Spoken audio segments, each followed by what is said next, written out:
When a country is hit by a disaster that overwhelms its capacity, international assistance is vital.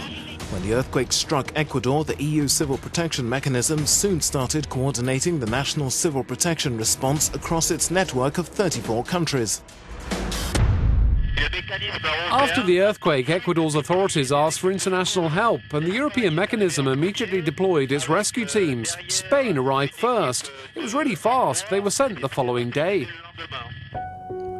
A team of 50 Spanish rescuers were deployed in the first crucial 72 hours after the main shock, when 80% of victims can still be found alive under the rubble.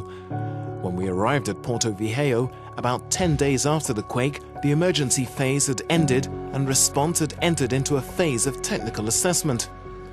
We followed the Italian National Civil Protection Team operating under the umbrella of the EU Civil Protection Mechanism. They worked for about 2 weeks inside and around the so-called Zone Zero, devastated by the quake. We're here to evaluate the structural damage to buildings. We evaluate how dangerous they can be, especially in the event of an aftershock of the same magnitude of the quake. We check around 70 buildings per day.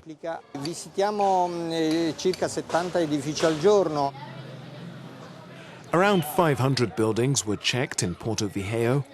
Most of them are classified yellow or red for serious damage or total condemnation.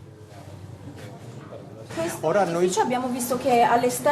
building has already a red label. Why are you doing this inspection? We have to double-check in order to decide whether this building has to be demolished or not.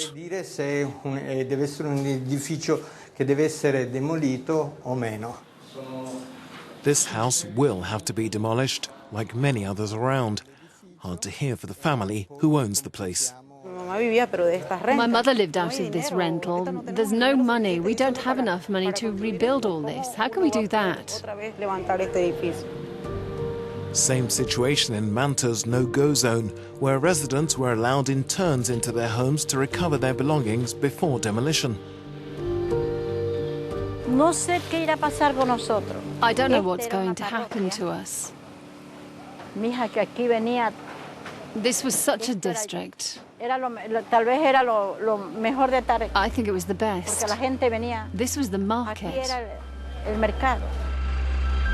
In Porto Viejo, we visited the European Coordination Team, whose task was to facilitate the activities of all the European teams sent on site to support local authorities.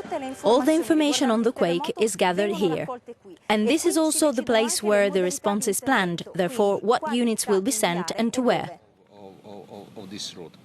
The EU coordination team consists of 9 experts from 8 different countries. The Italian team has only been involved in structural engineering. The French team did structural engineering and water purification. Also, 3 British experts came to do structural engineering.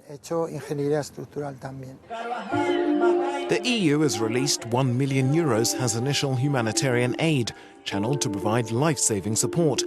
Food and water distribution is an example. Around 347,000 food parcels were delivered in the first 2 weeks after the quake. The army distributed 3-day food parcels in rural areas around Rocafuerte, coordinated by the World Food Programme.